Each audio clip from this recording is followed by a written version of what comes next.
All right, so why are so many working age men falling behind in the US economically?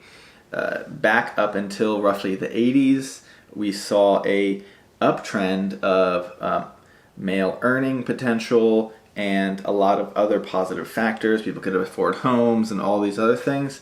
And more recently, we have seen a decline across the board. So the issue starting out is prime age men, defined as 25 to 54, are not in the labor force. This number has doubled from 5.8% in 1976 to 11.4% in 2022. So what this shows is that more men are dropping out of society. They're dropping out of traditional roles, working 9-to-5 jobs, factories, working full-time, and they seem to be disappearing, falling off of the grid. Now, this could be because of the rise of the internet, so people are making money online, starting their own businesses, and another caveat here is that the BLS, Bureau of Labor Statistics, relies on voluntary businesses saying their head counts, and then they extrapolate that data. So there's room for error here, but doubling is a pretty significant factor here, showing that fewer men, based off of percentage-wise, are engaging in the workforce. Okay, so a decline in the labor force participation is seen more broadly in the U.S. It was 68% in 2025, I believe, for all men, I believe 18 up, and this number was 87% in the 50s. So we've seen what is a roughly 25% decrease in labor force participation, and this is due to a lot of factors from men dropping out, living with their parents longer, relying on the government-assisted programs, potentially finding other ways of earning income, but this is not a good trend, right? Not a good trend for men. And so some more causes here would be a declining manufacturing jobs. Ever since roughly 1980, a lot of factories have closed down, downsized.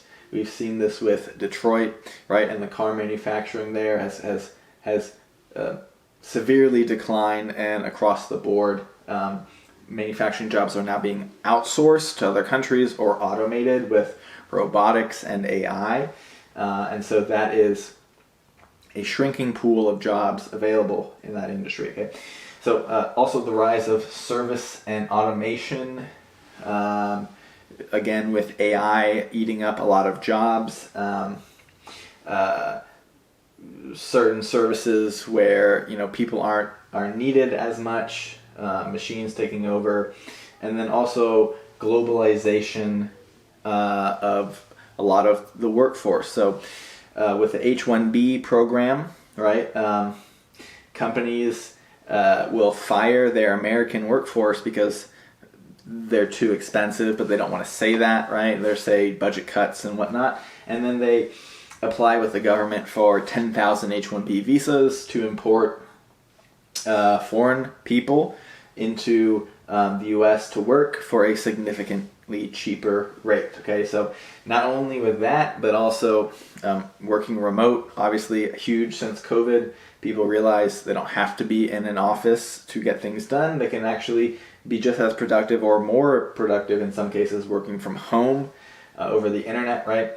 And then there's also disability claims, and then always AI, a big kind of up-and-coming aspect that has got a lot of people really, really concerned. Okay, so in terms of education, health, and life expectancy, how do these factors play into the male workforce in the U.S.? Okay, so U.S. college grads live on average 11 years longer than non-college educated individuals. Okay, so just with having a college degree considering, it's easier to get jobs in some cases.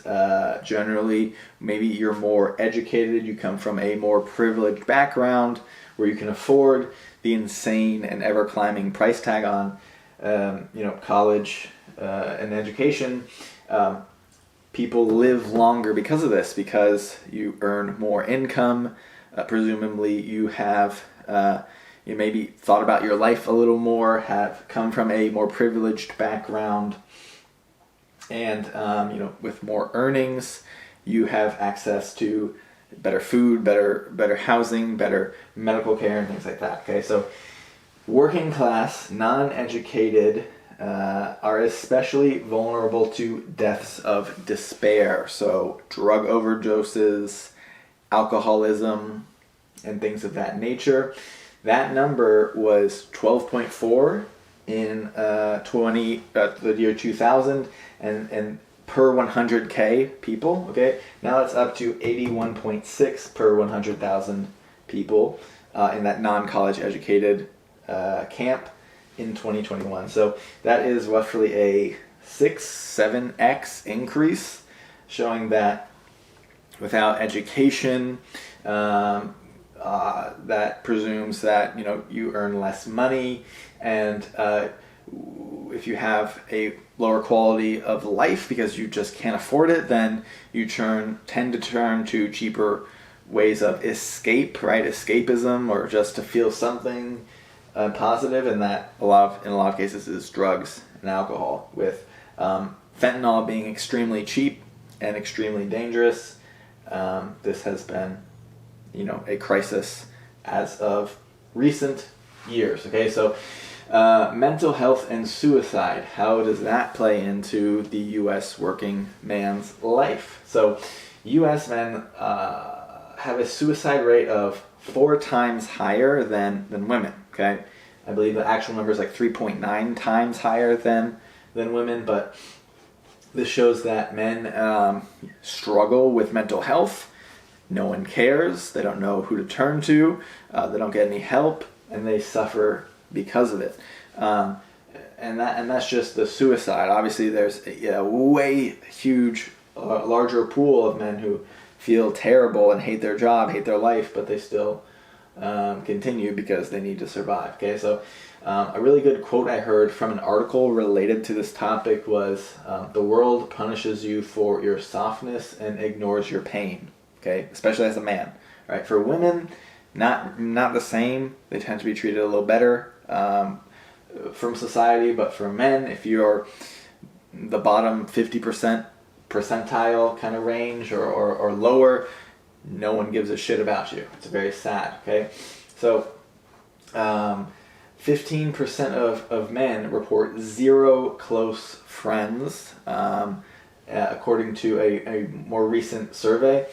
This was up from 3% in 1990, so a 5x increase in men who report having no close friends. They don't have a best friend. That's gone up by a factor of 5 since 1990, likely due to the internet, to outrageous standards, to comparing yourself to millionaires, billionaires, and then people considering online friendships, Discord, Instagram DMs, Facebook, YouTube channels as a substitute for real in-person friends, which it's not, right? And so this has been an increasing trend with men saying, I don't have any real friends. I don't have any close friends. Okay, not good. So social isolation and community, how does this play in to and tie into the working class man's life? Well, over half of men report that no one really knows me. That was an ACLS loneliness survey. So over half of men say no one really knows who I actually am. Maybe they go to work, they put on a facade, right?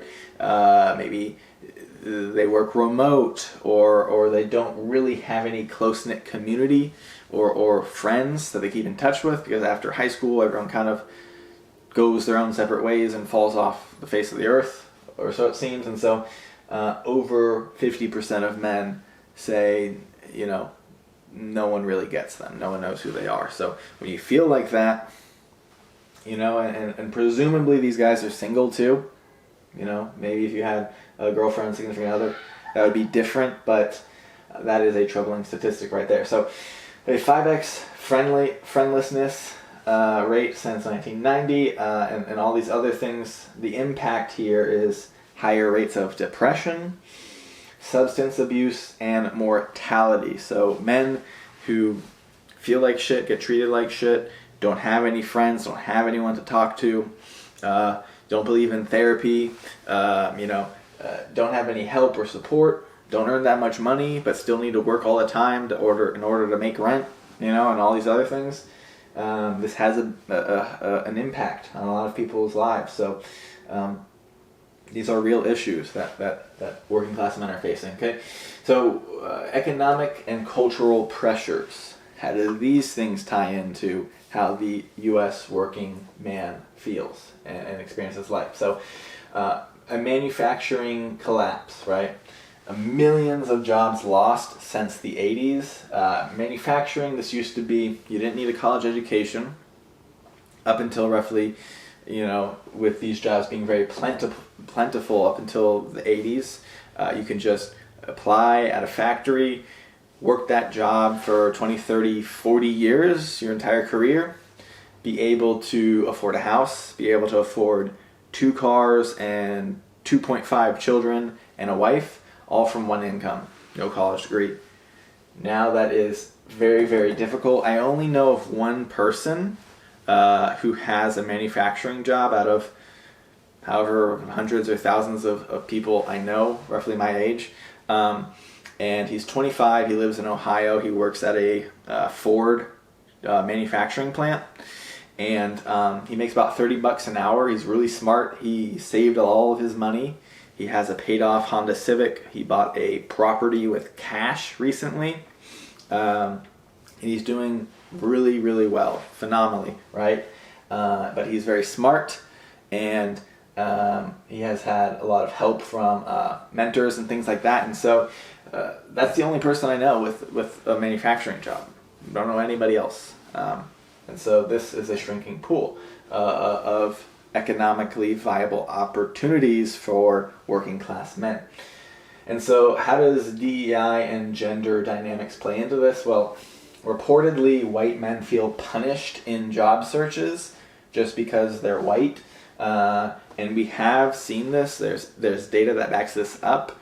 For people who apply to jobs, specifically online, on LinkedIn, you're twice as likely to be hired as a female with a female's name versus that if you have a male name. So there is confirmed statistical bias in some cases regarding this. With DEI, diversity, equity, inclusion, with the Biden era of his administration, this was a much more a larger thing where people were promoted or discarded based off of their appearance, okay? And we don't like this because a merit-based system is what has proven to work best, okay? And so this is a factor that men are still up against, right?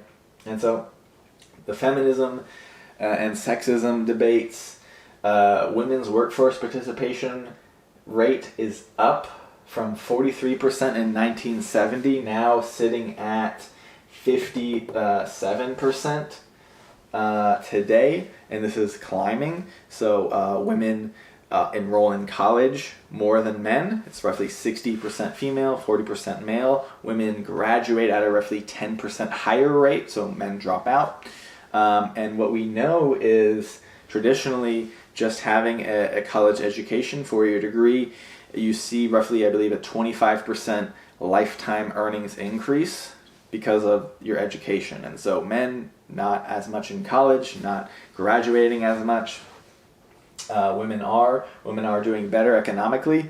Their income has gone up from 40K to, I believe, 54,000 in recent years. Still below the average income or median income for men, which is 61K, which sadly, adjusted for inflation, has has been stagnant since 1980.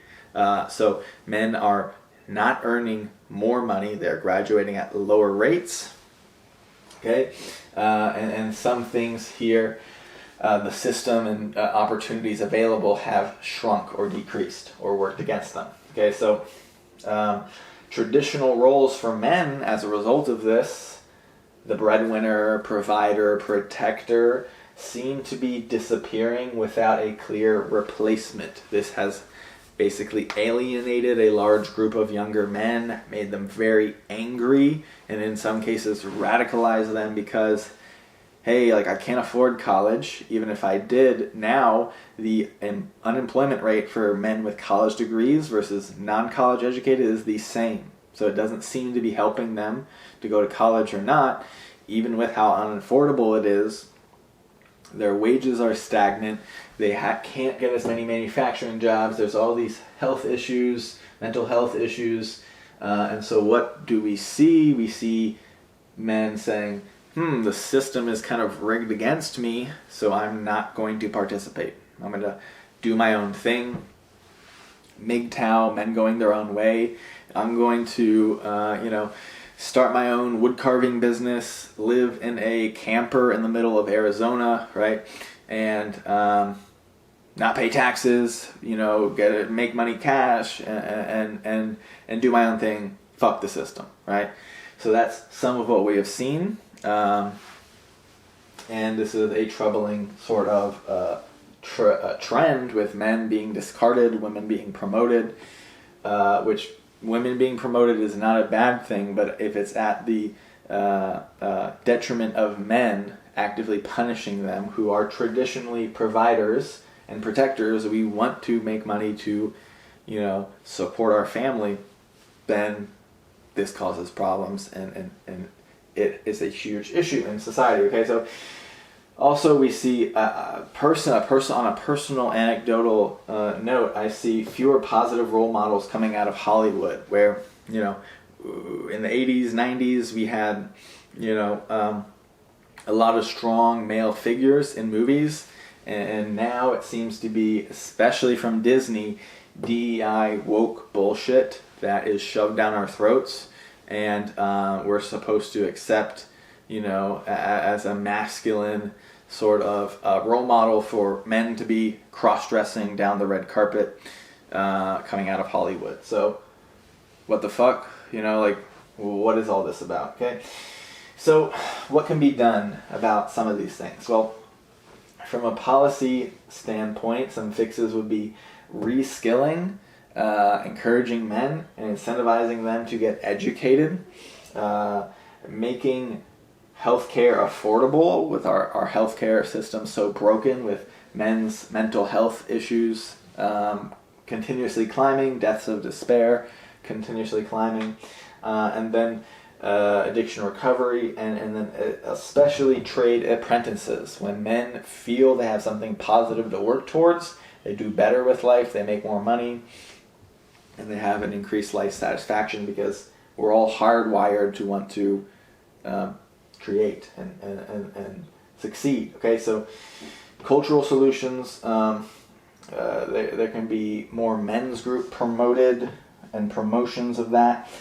Personally, I am a martial artist, a jiu-jitsu brown belt. I teach classes sometimes, and I have a strong kind of network of men in that space who I can call on for a lot of things and get help and advice and all these other things. A lot of people do not have that, aren't aware of it, don't care, and so that needs to be addressed. Mentorship also, and masculinity, right? Mentorship. Do you have someone who is leagues or decades ahead of you who can give you guidance? Hey, I screwed up on that. I bought that shiny car and wasted 10 years paying it off and missed opportunities and all these other things. I screwed up doing this, that. Don't do that. Do you have someone who can help you with that? That's huge. That's a huge part of success. Okay, and then on a personal action level, seeking community, gaining high income skills, probably one of the most important things you can do, and then building yourself up physically and mentally, because if you see the trend of all these things, You can be aware of it. Awareness is the first stage. Then you can address it, and then you can succeed regardless. Click the video appearing on your screen, and I'll see you in that next one.